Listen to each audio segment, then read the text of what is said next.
Hello everyone, welcome to the channel. Let's begin teaching.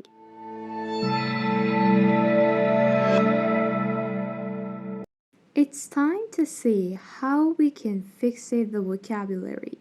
Before mentioning the 5 techniques, you need to know the levels of teaching vocabulary. First, you have to elicit the word and then trail the word. You write the word slowly on the board. What you've written has to be clear, correctly spelled, and visible enough to students. Make sure to write the parts of speech if necessary. After that, you drill the word. You let everybody to repeat it, and finally you CCQ the word. If you do not know what is CCQ and how to do it, don't worry, we'll have a video about it later. And the next sessions, your job is to fixate and recall the vocabulary that has already been taught. Now, the question is, what can a teacher do to make learners attach to the vocabulary? Leitner system, spaced repetition. It's helpful for both fixating and recalling vocabulary. You can leave it to students to do it.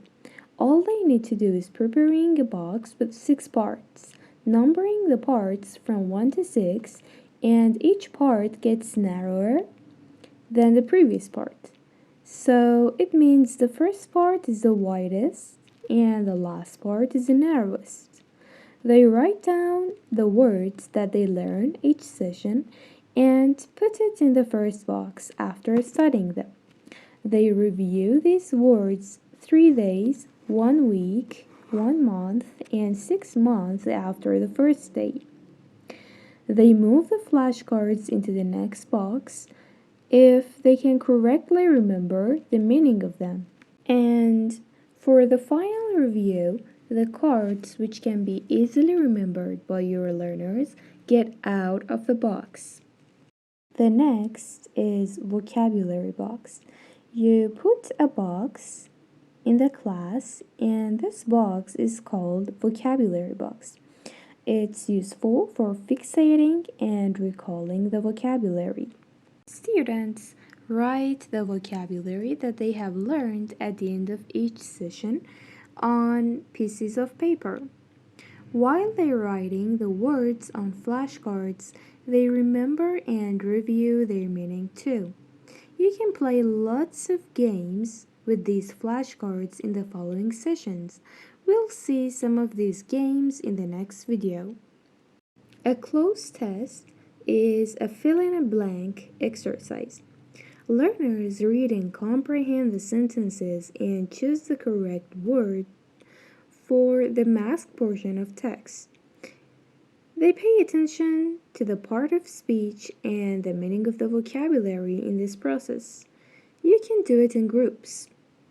Mix and match. You mix the pictures and the small pieces of paper with the words written on and then ask students to match them. It leads to a better result if it's done in groups. Producing language. You can write the new words on the board and ask students in turn to make sentences using the words or to explain the meaning of them. Remember that you are the leader. Create an open environment for students to make mistakes and do not blame them. Let them do self-correction as much as possible and try to provide opportunities for teamwork. The last point is that it takes time, so be patient. Wish you luck! Hope you've enjoyed this video. If so, give it a big thumbs up and subscribe to the channel. And always remember that your teaching manner really matters.